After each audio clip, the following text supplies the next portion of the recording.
impartir la conferencia sobre Unamuno, traductor, con sus claros y sus sombras.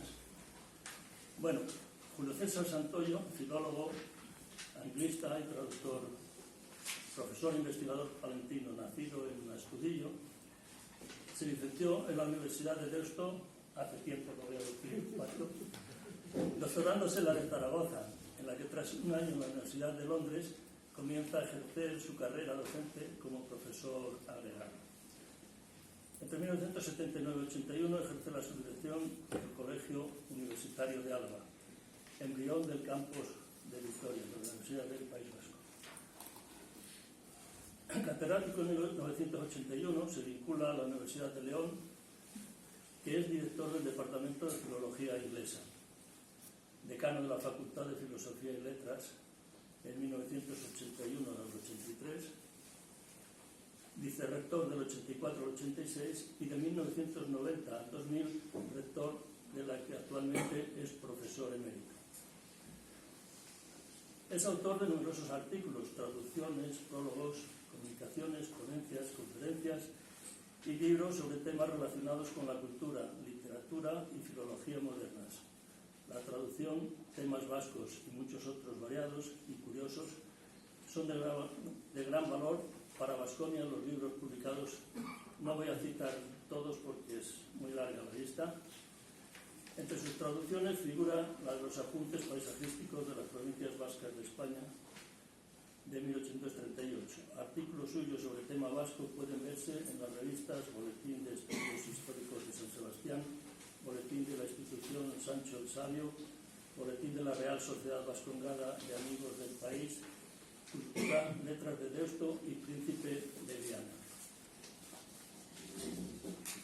Para que se hagan una idea, solo diré las cantidades. Artículos de revistas 44, colaboraciones en obras colectivas 85, reseñas 4, libros 45, tesis dirigidas 22, coordinaciones 3, publicación y una serie que no quiero entretenerlos porque le cedo la palabra para que nos diga las cosas buenas y tantas que sabe de uno. Muchas gracias, César. Bienvenido. Gracias. Muchas gracias, Luciano, por esta presentación. ¿Se oye bien atrás? Sí. Bueno, siempre que hago esta pregunta, me acuerdo de don Valentín García Yebra, que estaba como ustedes, sentados al final de una conferencia. El conferenciante preguntó: ¿me escuchan ustedes bien? Y él levantó la mano y dijo: le escuchamos con mucha atención, pero hoy le oímos fatal. Espero que ustedes me oigan bien. Repito mi agradecimiento y vaya también, en primer lugar, mi agradecimiento a la Asociación Amigos de Unamuno y en particular a su presidente de honor, Francisco Blanco, por la invitación que en su día me hizo a estar entre ustedes esta tarde. Agradecimiento, digo, porque, entre otras cosas, y además de volver a Salamanca, que siempre es para los de fuera un privilegio, me ha permitido regresar, cuando menos lo esperaba, a mis principios de alguna manera, ya que hace ahora 40 años redondos, la Fundación Alfonso X el Sabio premió un primer y tentativo ensayo mío sobre Unamuno traductor. Hoy cierro, pues, ese ciclo vital de alguna manera. Dicho lo cual, el 15 de agosto de 1929, creo que Unamuno tenía en ese momento 64 años, la revista madrileña La Gaceta Literaria publicó en su número 64, página 6, un breve artículo de José Francisco Pastor, un joven escritor irregular y abohemiado, como lo calificó Amado Alonso. El artículo se titulaba El problema de las traducciones, y en él lamentaba su autor que las traducciones a lo largo de la historia hubieran desempeñado, y aún desempeñaran entonces, un muy escaso papel en la integración de España en lo que él denominaba una cultura paneuropea, entendiendo por ello la literatura y el pensamiento occidental. En España, escribía Pastor, la voluntad de traducción es insignificante, como lo ha sido también durante los siglos XVIII y XIX. Y añadía en apoyo de esa idea: André Gide ha integrado a Francia Shakespeare, Conrad, Rilke, Tagore. Papini ha italianizado al propio Unamuno. Y en España, ¿qué escritor, gran escritor, se ha dedicado a la traducción? Unamuno no nos ha hecho ninguna. Como botón de muestra, esa última frase resulta de lo más elocuente. Unamuno no nos ha dado ninguna traducción. Era el año 1929. Si eso hubiera sido verdad, si Unamuno no nos hubiera dado, como dice Pastor, ninguna traducción, inútil sería hoy, aquí, su presencia y la mía, porque ustedes no tendrían nada que oír y yo no tendría nada que decir. Pero afortunadamente, José Francisco Pastor tenía muy escasa o nula idea de lo que estaba diciendo, porque contra lo que él asegura, Unamuno fue un traductor muy prolífico de inglés y alemán, además de traductor ocasional del danés, noruego, latín, griego, catalán, italiano y portugués, sin olvidar su propia autotraducción desde el francés de cómo se hace una novela. Una tarea esta de traducir, a la que dedicó muchas horas y muchos días de su vida. Fue el suyo, como escribe Carlos Serrano, un caso algo insólito en el ambiente cultural español en cuanto a... un caso insólito, se había perdido la cita, un caso insólito en el ambiente cultural español de la época cuanto a conocimientos lingüísticos. Y tan insólito, la verdad. Entre otros motivos, porque habida cuenta de que Unamuno era catedrático de griego, no deja de sorprender su evidente y admitido interés por las lenguas modernas, que si a los hechos nos atenemos, parece haber sido mayor que por su interés por las lenguas clásicas. Con todo, algo hay que disculpar la ignorancia del irregular y abohemiado José Francisco Pastor, dado que a fuerzas sinceros nada hay de extraño en ese desconocimiento del quehacer traductor del catedrático de Salamanca. El propio interesado parece haber querido correr un velo de silencio sobre esa actividad, hasta el punto de que Unamuno rara vez aludió expresamente a las muchas versiones que llevaban su firma. Tan solo una vez, que yo recuerde, mencionó algunos de los libros por él traducidos. Esa excepción se encuentra en el artículo Un forjador de cultura, retrato de su amigo y editor José Lázaro Galdiano, escrito en 1909. Disculpen que no haya un vaso, pero... Al hablar allí de la España moderna, comenta que esa revista ha llevado anexa una editorial en la que se han publicado muchas de las traducciones que más han influido últimamente en la formación del pensamiento patrio.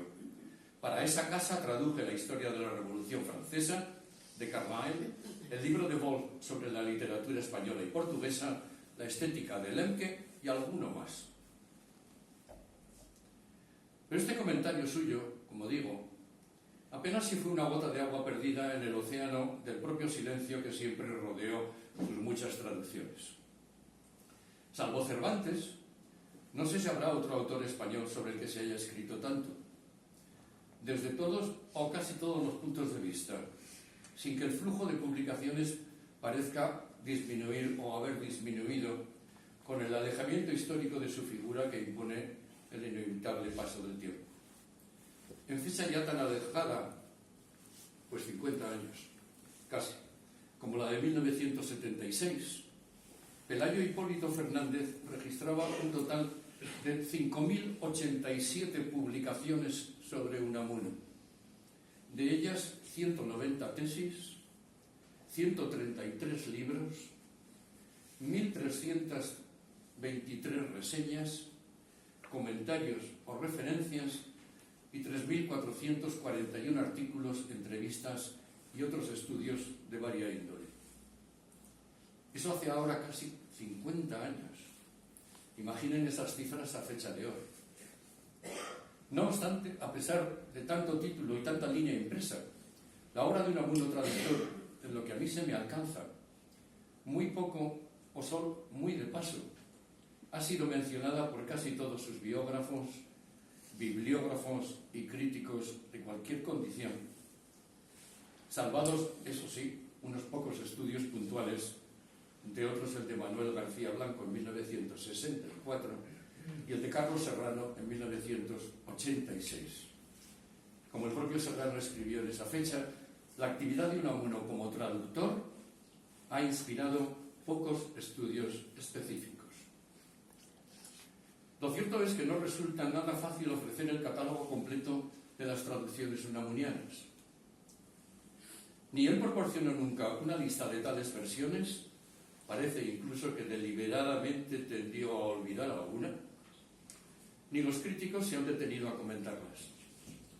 Yo publiqué en su día una relación de tales traducciones, que salvo omisiones involuntarias, puede resultar casi completa. Enumerarlas todas aquí una a una y en detalle sería improcedente porque agotaría el tiempo del que ni ustedes ni yo disponemos. Pero me he permitido presentarles en fotocopia, esa que tienen ustedes, esa larga relación, siquiera para que su mero listado, al menos de visu, dé una pequeña idea de lo mucho que Unamuno tradujo. Traducciones que van desde 1889, con una primera del alemán, hasta una última del latín, la Medea de Séneca, representada en el Teatro Romano de Mérida, con la actriz Margarita Sirgo como protagonista. Ese mero listado ya testimonia, bien a las claras, que no es la de Unamuno una obra menor de traducción. Y tal labor es en sí misma encomiable.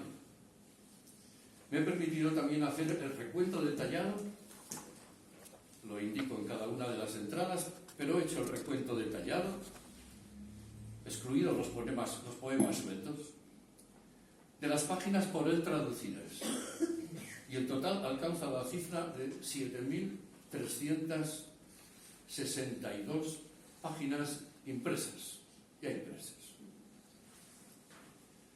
Bueno, yo mismo creo haber traducido bastante, quizá unos 35 títulos de literatura inglesa norteamericana, desde Shakespeare y Marlowe a Tolkien, Jack London, Oscar Wilde. Pero el recuento de nuevo que he hecho de mis propias traducciones solo alcanza la cifra de 3.700. 3.700. La mitad casi exactamente de las páginas de Unamuno. Valga la diferencia para apreciar en su justa medida la labor traductora de don Miguel. Por un lado, la cantidad, y por otro, necesariamente, la calidad de tales versiones. En lo que al alemán respecta, entre 1889 y 1904, Unamuno vertió al castellano un ensayo de Humboldt, un largo poema de Chamisso, un drama de Sudermann, 2 gruesos volúmenes de Ferdinand Wolf, otros 2 de Karl von Lenke y de Schopenhauer y uno más de Karl Kautsky. Es curioso que ya en fecha tan temprana como el 4 de junio de 1890 le comentara a Pedro de Mujica: en los 10 años que llevo de traducir alemán, he conseguido leer bastante bien a Lenau. También me gusta Fons y mucho Schopenhauer. Y es curioso, digo, porque a pesar de ese cúmulo de páginas trasladadas desde el alemán, su dominio de esa lengua no parece haber sido todo lo completo que cabría esperar. Y no soy quien para pronunciarme sobre sus traducciones del alemán. Ya lo hizo en 1951 Justo Gárate, que en su edición de los 4 ensayos sobre España y América de Humboldt comentaba: no era Unamuno un buen traductor ese año, e ignoro si llegó a superarse más tarde, al menos en lo que se refiere al alemán. Me parece que la príncipe del mismo Humboldt, que pensaba traducir, debió de ofrecer aún más dificultades, y que ellas le arredraron. No es escrupulosa su versión de los bocetos de un viaje a través del País Vasco. En la conversación no podía Unamuno entenderse en alemán, como lo comprobé en París en 1925. Dejo así de lado las versiones unamonianas del alemán y también las de varios poemas italianos que tradujo, que ya estudió cumplidamente el profesor Vicente González Martín. Y en cuanto a sus traducciones de varios poemas catalanes, basta recordar las observaciones y correcciones que el propio Joan Maragall le hizo. Y las dejo de lado muy conscientemente, porque Unamuno tradujo mucho más del inglés que del alemán y de las otras lenguas, tanto en número de títulos como de páginas. En esa faceta y área lingüística es en la que me voy a detener. Y lo hago también porque ha sido también esta la faceta lingüística menos comentada. Don Miguel comenzó a traducir el inglés para Lázaro Galdiano y la editorial de España Moderna en los meses finales de 1893.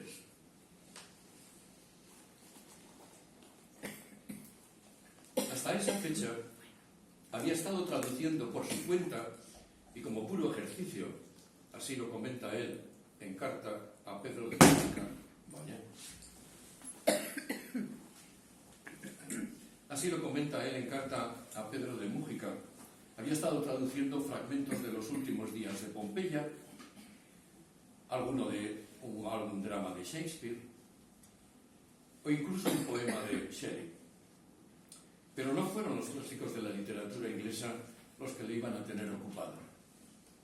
Fueron 12 las obras inglesas, algunas en 2 y hasta en 3 volúmenes, de 5 distintos autores del siglo XIX, Ingram, Hunter, Collins, Spencer y Carlyle, con un total de más de 5.000 páginas impresas, las que el catedrático de Salamanca vertió a nuestro idioma entre 1893 y 1900, todas publicadas por la editorial España Moderna. El estipendio que recibió por cada tomo traducido fue de entre 200 y 250 pesetas de la época, lo que equivalía aproximadamente a una de sus mensualidades como catedrático de universidad. Sus notas y correspondencia, lo mismo que las fechas de edición de estas traducciones, demuestran que Unamuno tuvo 2 periodos de intensa actividad traductora, el trienio 1893-95 y el trienio 1898-1900, con un paréntesis intermedio de aproximadamente la misma duración. Unamuno traducía con mucha celeridad, varias horas y varias páginas cada día, porque su meta era la de ganar dinero, no la de la perfección de la obra realizada. Es bien sabido que en los años aludidos, Unamuno se dedicó intensamente, en palabras de García Blanco, de modo sistemático y agobiador, a la tarea de traducir, hasta el punto de que a veces resulta difícil explicar cómo llegaba a compaginar ese trabajo con sus otras actividades de docencia, creación literaria, colaboración con la prensa de la época. En junio de 1891, Unamuno había ganado la cátedra de griego de la Universidad de Salamanca y a comienzos de octubre de ese año se estableció en la que para siempre sería su ciudad. Ocupado en los cuidados de orden temporal y familiar, como él mismo comentó, y con un sueldo que apenas cubría el diario vivir de una familia que pronto sería numerosa, tal fue durante aquellos años 90 su necesidad de ingresos complementarios que ya desde 1893 decidió obtenerlos de la única forma que sabía hacerlo, traduciendo. Mucho y muy rápidamente. Varias horas cada día. Sus múltiples horas de traducción a lo largo del trienio 1893-95 se reflejan, por ejemplo, en la publicación a lo largo de este último año, 1895, nada menos que de 7 volúmenes suyos traducidos al inglés y uno al alemán. El 23 de diciembre de 1898, Unamuno admitía los motivos reales de su actividad traductora, cuando, cansado ya de trasladar al español los 2 tomos de los datos de la sociología de Spencer, le escribe no sin cierto humor a Pedro Jiménez de Ilunday: fuera de esto, me ocupo en labores de orden técnico, en una traducción pro pane lucrando. En otras palabras, para ganarse el pan, o más llanamente, para comer. En octubre del año 1900, Unamuno leyó ante el claustro universitario la lección inaugural del nuevo curso. Ese mismo mes se jubilaba el rector de la universidad, Mamés Esperavé Lozano.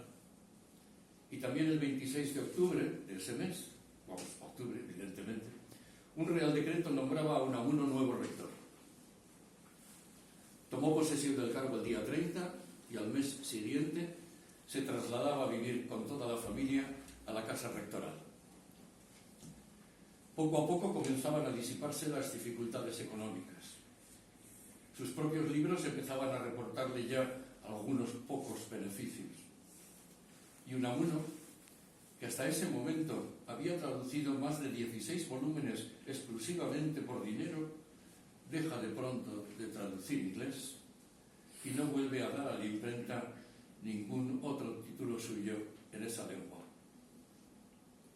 El 12 de diciembre de ese mismo año, 1900, ponía punto final a la traducción del tercer tomo de Carlyle. Por la tarde escribía a Juan de Arzadún: me he llevado más de un mes traduciendo, a razón de 4 o 5 horas diarias, el tercero y último volumen de la historia de la Revolución Francesa de Carlyle.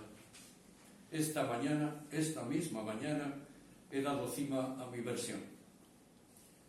Hasta ese momento había firmado sus traducciones como Miguel de Unamuno, profesor en la Universidad de Salamanca.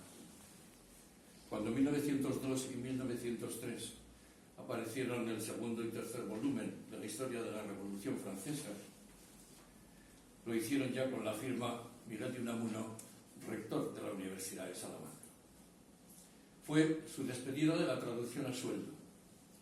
Si en adelante tradujo, y no hay duda de que lo hizo, fue por su propio gusto e interés, nunca con vistas a la publicación remunerada.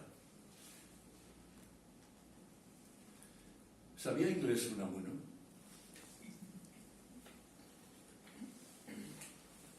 Es evidente que sí. Pero ¿hasta qué punto dominaba esa lengua? ¿Qué conocimientos tenía del inglés?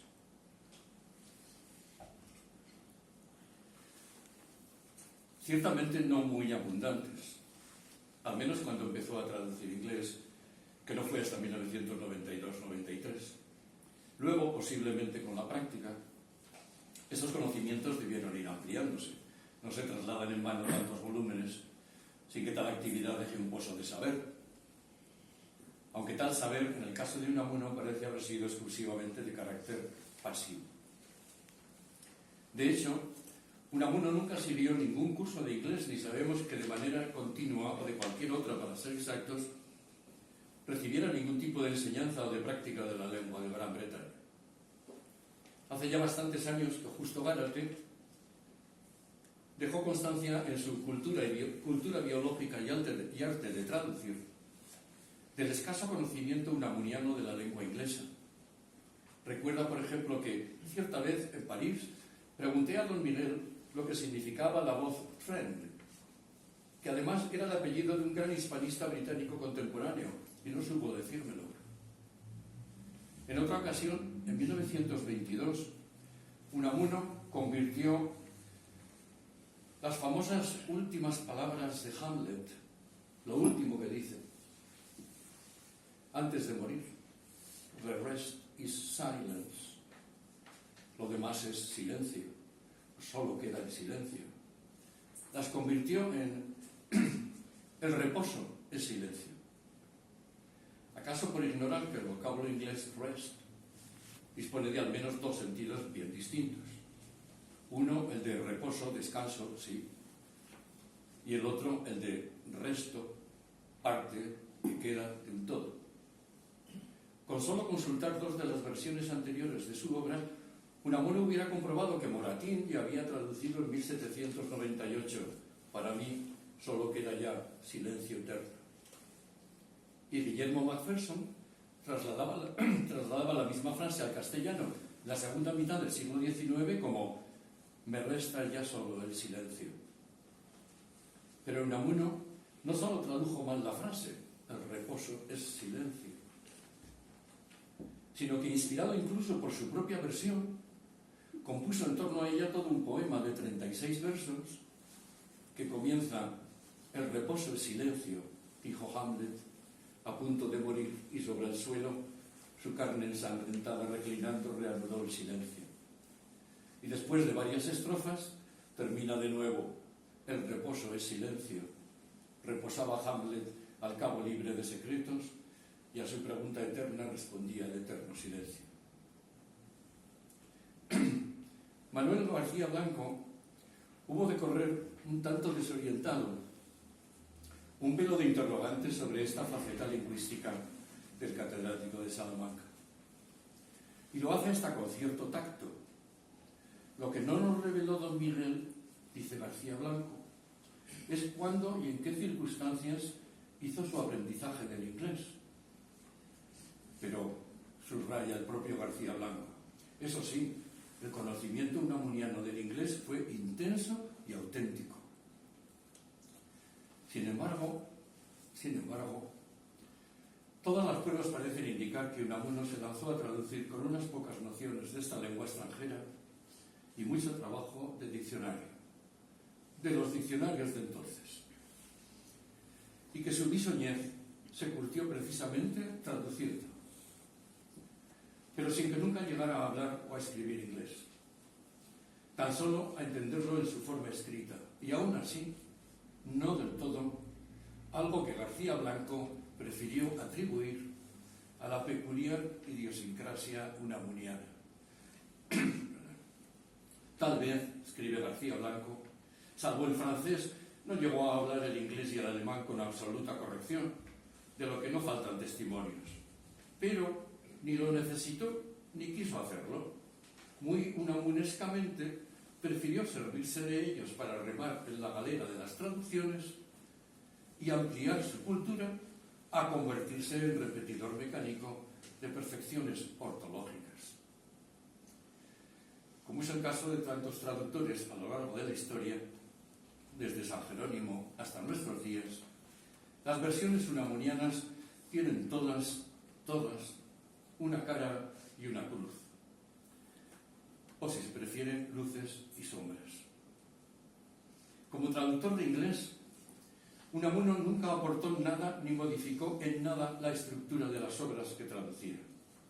Respetó todas y cada una de las notas de autor, sus partes, capítulos e índices, y tan solo en una de sus traducciones, el Sumario de Derecho Romano, introdujo a petición del editor un breve prólogo de presentación de la obra.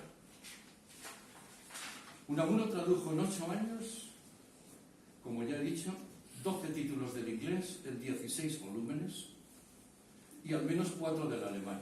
Y no eran libros de 50 páginas, sino de 300 o 350, por término medio. Alguno incluso supera las 500. Lo que vale tanto como decir que por fuerza tuvo que hacerlo con cierta premura. Su testimonio antes citado, referente al 3er volumen de la historia de la Revolución Francesa, da a entender que cada día traducía unas 10 páginas. Los errores de Unamuno traductor, cuando los hay, se deben siempre a dos únicos motivos: la prisa y la incomprensión del sentido original del texto. Incomprensión a veces también debida a la propia prisa.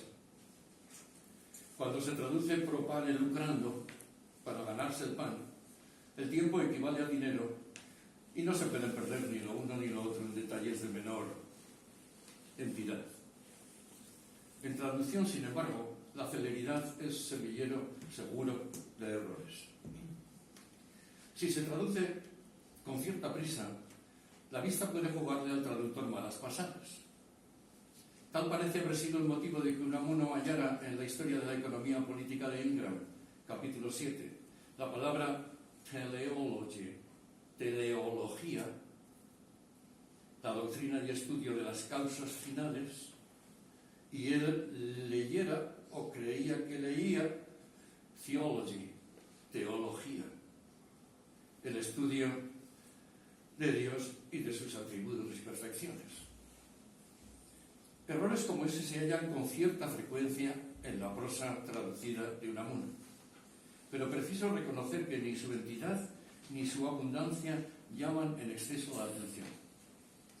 Casi merecen más el nombre de lapsos menores que de errores propiamente dichos, si bien es cierto que la equivalencia interlingüística no aparece respetada. Pero cayó también Unamuno en errores de mayor peso específico, que difícilmente podrían hallar justificación. Difícil resulta, por ejemplo, justificar que en la historia de la economía política de Ingram, y hablando de otros sistemas de pensamiento anticuados, tradujera a la letra School Logic por escuela lógica, cuando es evidente que school desempeña aquí una función adjetiva y logic una función nominal.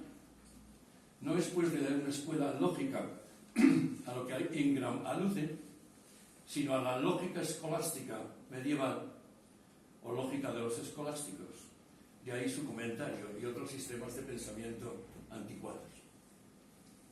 Hay ocasiones, por último, en las que difícilmente llega a entenderse cómo pudo Unamuno traducir en la forma en que lo hizo, ya que la frase o la expresión que él proporciona contradice el sentido del original y acaba diciendo en castellano no solo lo que no decía el original, sino justo lo contrario de lo que decía el original. Uno de esos casos lo hallamos en el último capítulo del volumen Historia de la Revolución Francesa de Carlyle.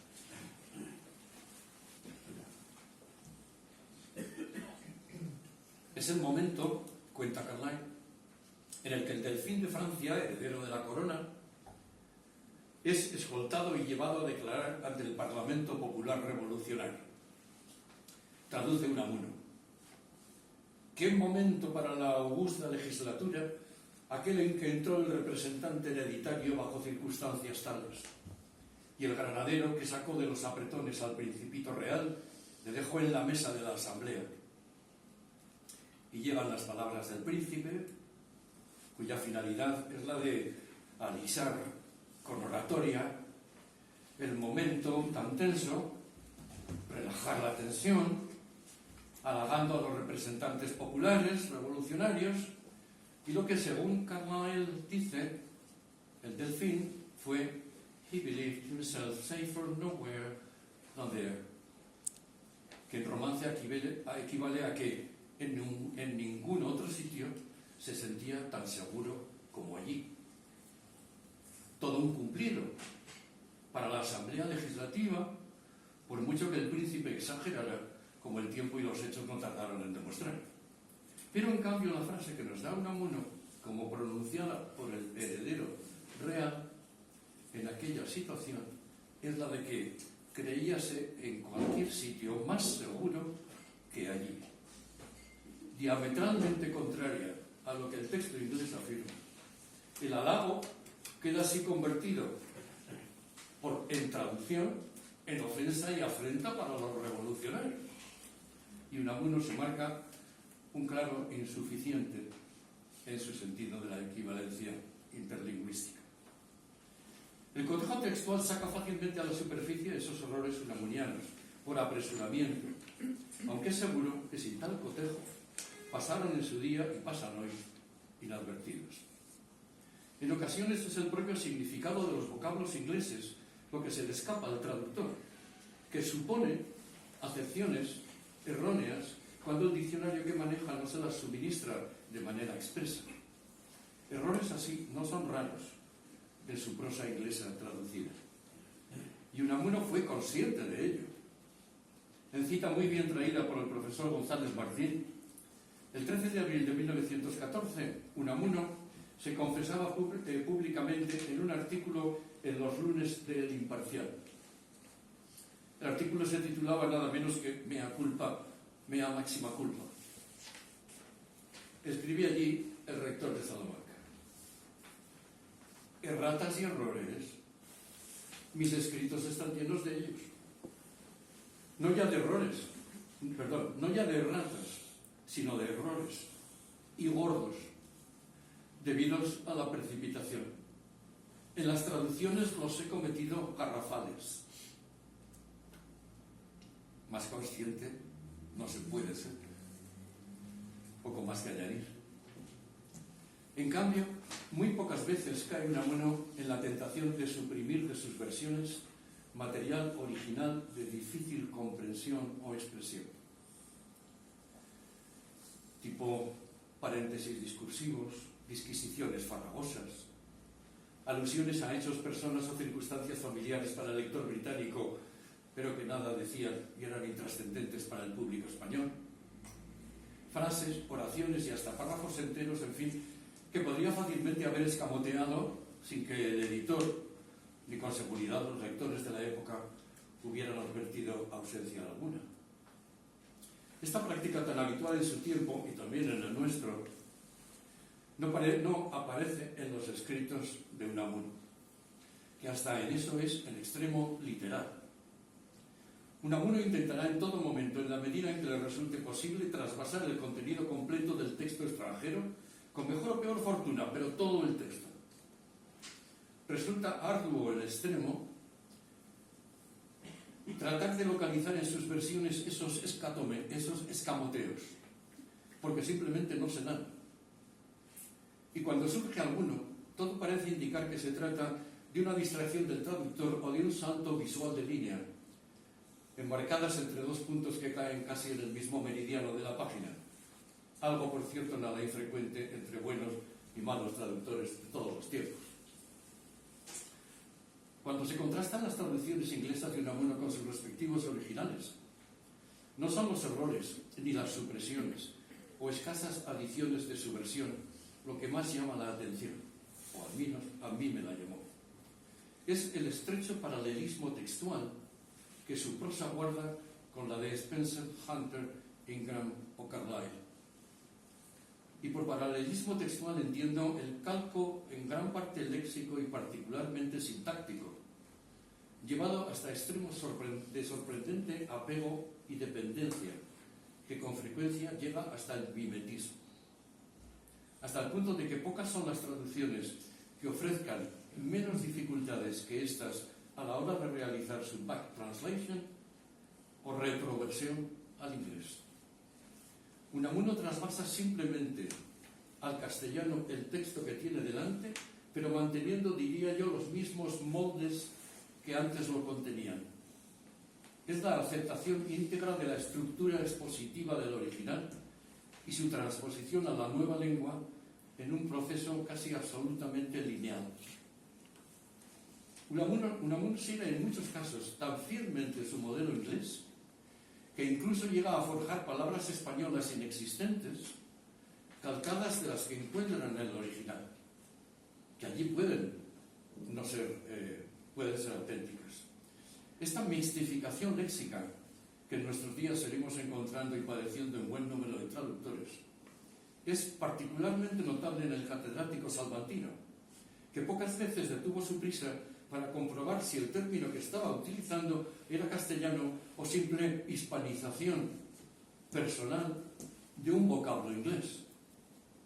Siguen sin constar hoy todavía en el diccionario de la Real Academia, última edición, palabras utilizadas por Unamuno traduciendo del inglés como menádico, sansculótico patrullismo fatalístico, pordiosería, protectivo, abstractividad, insurreccionario, antropologista, suenan a español, pero no son palabras españolas. Además de formaciones léxicas calcadas del inglés como inhistórico, incientífico, inconocible, etc. Palabras todas y muchas más con las que uno topa en sus traducciones. Todo ello, además de la mixtificación de otras muchas formas léxicas no relacionadas ya con el original, sino con la propia inventiva terminológica de Unamuno, como es el caso de orvalloso, con B, pucheril o deslatigado. Unamuno era bien consciente de sus, llamémoslos, palabras, y hasta se permitió alardear un poco, o un mucho, de sus creaciones léxicas. Hasta con cierta satisfacción le escribía al profesor Werner Feind en junio de 1927. En general, le comenta Unamuno, mi criterio es que al traducir se debe tender a conservar lo más posible el estilo del original, pero no de la lengua. Mi mayor hazaña al traducir fue poner en español la historia de la Revolución Francesa de Karl Arend. Solo que me permití con el español las mismas libertades que con el inglés. Y donde él forjaba un vocablo inglés, yo forjaba uno español. Unamuno tradujo todas estas obras acuciado por la necesidad de ganar dinero para sus obligaciones familiares, evidentemente. Traducía con cierta prisa, ya está dicho, todos los días, unas 10 páginas cada día, porque su meta era doblar ese salario universitario. De ahí que el rasgo más destacado de estas traducciones en prosa sea su apego casi servil al texto original. Son traducciones poco elaboradas que, si bien es cierto que ofrecen escaso número de inequivalencias y adiciones, se muestran en cambio casi siempre como calcos literales del original, apegados a su letra, como cualquier ejemplo corto o largo viene a demostrar. Traducciones que mantienen un fuerte paralelismo fraseológico y sintáctico con el original, hasta el punto de acercarse bastante, o de sugerir al menos, la traducción interlineal.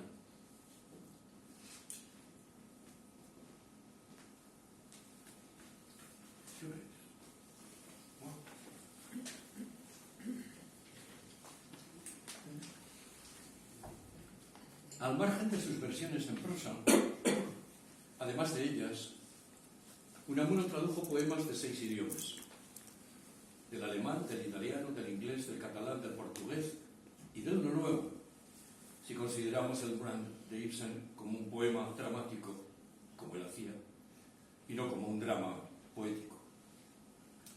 Analizar todas estas traducciones poéticas en detalle daría por mucho más tiempo del que aquí disponemos. Y quede ello para otra ocasión y para alguien más dispuesto que yo, que voy a ceñirme de nuevo a sus poemas en inglés.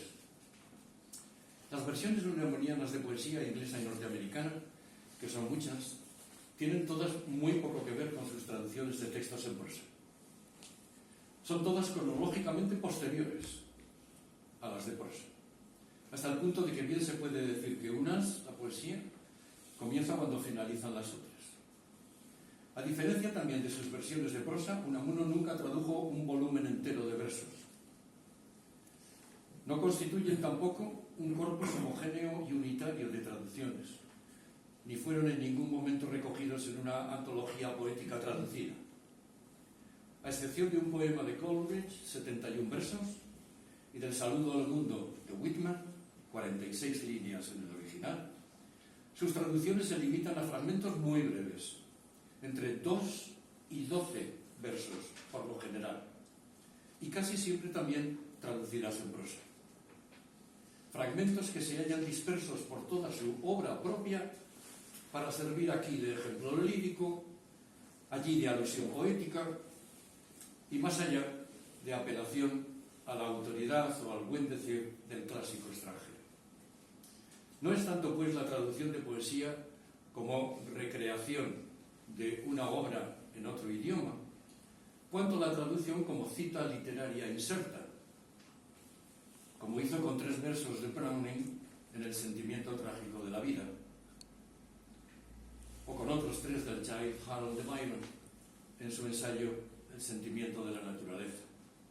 Versiones en prosa, por lo general muy literales, a las que a veces acompaña el texto original. Con todo, si es relativamente reducido el número de versos, en los propios de versos así insertos, en los propios escritos de Unamuno, en cambio es considerable el de poetas ingleses de los que él fue espigando este pareado o aquella breve estrofa. La relación incluye, entre otros, Shakespeare, Milton, Tennyson, Byron, Rossetti, Oscar Wilde, Wordsworth y muchos más. Son fragmentos poéticos que, si a algo responden, es al gusto y al impulso literario del momento. Unamuno selecciona siempre únicamente los 2, 3, 4 versos que le placen y los traduce también a prosa o verso según le place. En 1907, Unamuno publicó su primer volumen de poesías, que incluía, al término del mismo, varias traducciones del italiano, del inglés y catalán.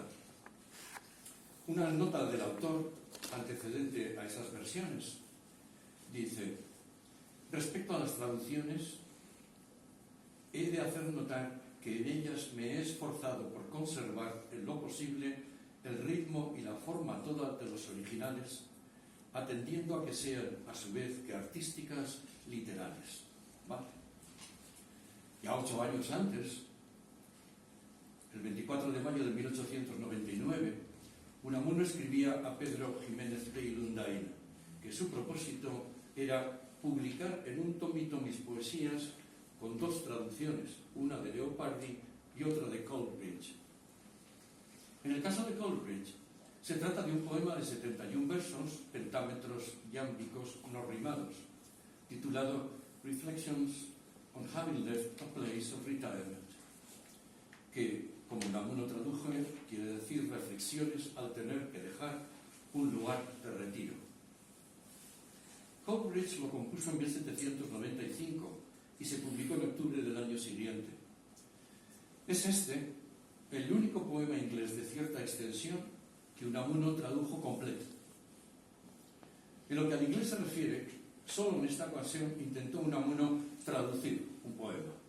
Es decir, no solo trasladar al castellano su contenido semántico, lo que dice, sino recrear también en nuestro idioma una equivalencia poética completa, pragmática y funcional, en la que el texto español equivaliera en todos sus términos al texto inglés.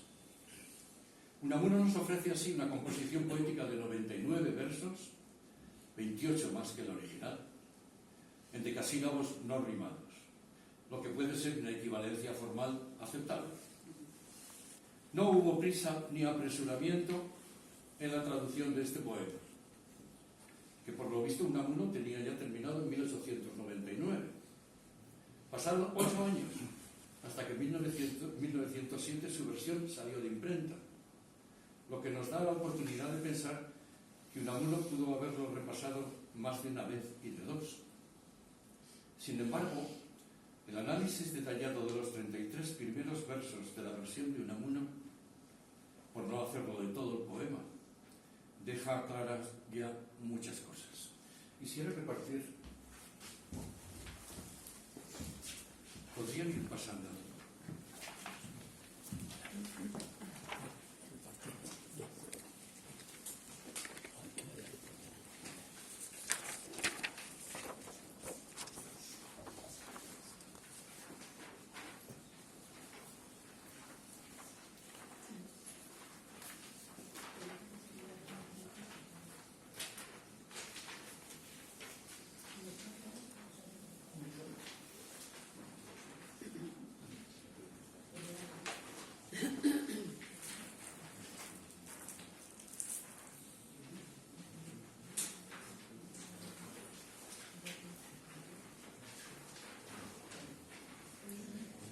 En ese poema, lo pueden ver, Unamuno traduce medianoche, cuando el original dice mediodía, rompiendo la secuencia de mediodía, tarde y noche. Traduce Unamuno sollozaba cuando tan solo suspiraba, y no es lo mismo. Y dice Unamuno que aquel hombre del que habla divagaba, cuando la realidad es que paseaba tranquilo. También dice que registraba el entorno cuando lo único que hacía era contemplarlo. La expresión refrescaba al ojo, calcada del inglés refresh the eye, solo se utiliza en español en oftalmología, en preparados oculares para ojos irritados. Confunde Unamuno happily con happily y por lo tanto traduce feliz donde debiera haber puesto acaso, quizá. No sigo, ahí lo tienen ustedes y lo dejo a su consideración posterior. Coleridge dice que, un ejemplo más, en susurros le ha dicho a su amada dulce niña, mientras que Unamuno hace desaparecer todo eso y lo convierte en digo yo entonces. Como se puede apreciar, el análisis de esta, la más larga de sus versiones poéticas inglesas, demuestra una vez más que el rector de Salamanca solo disponía de un dominio relativo del inglés y que su comprensión del texto poético original era a veces deficiente, ya que la traducción errónea, y hay que creerla involuntariamente errónea, es más frecuente e importante de lo que cabe esperar. Si, como parece, trabajó largamente en este poema, ha de suponerse que los errores, literalidades y desviaciones semánticas eran, en todo caso, insalvables. Al menos, como traductor de poesía inglesa, Unamuno no daba más de sí.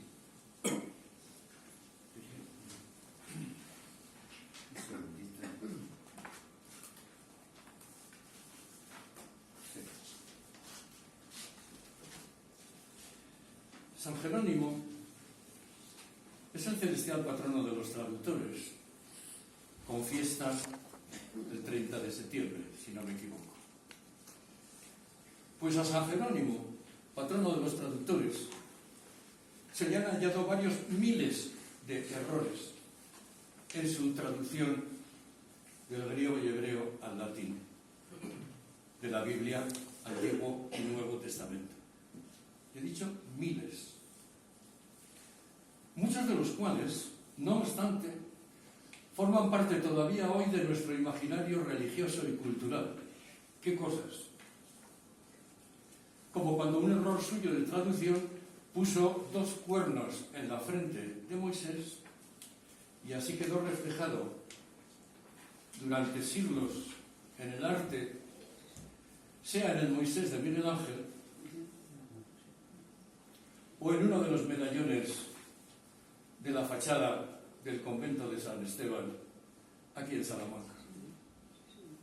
Lo que decía el texto original es que de su frente salían rayos, acababa de estar con Dios en el Sinaí. Y en cambio la frase de San Jerónimo es et cornuta facies sua erat. Y en su frente había cuernos. O como cuando tradujo mal e hizo pasar a un camello y no a una soga o amarra por el ojo de una aguja. Ya saben ustedes, antes de entrar a un rico en el reino de los cielos, que un camello, que metáfora de Jesucristo, entre por el ojo de una aguja. Estaba hablando a pescadores. Tenía que hablarles de lo que sabían, de sogas, de amarras, de barcos, de barcas. Si eso es así con San Jerónimo, no seré yo hoy quien acuse de nada a Unamuno del traductor. Siquiera será por aquello de que quien esté libre de pecado, que tire la primera piedra. Sin pretender en ningún momento juzgar a Unamuno traductor, el juicio lo dejo en sus manos. Lo único que durante los anteriores minutos he pretendido exponer, espero que objetivamente, es la cara y la cruz de sus versiones inglesas, sus luces y sus sombras, lo que de lo uno y de lo otro hay en ellas, que de las dos cosas hay. Confío en haber acertado en mi intento. Muchas gracias.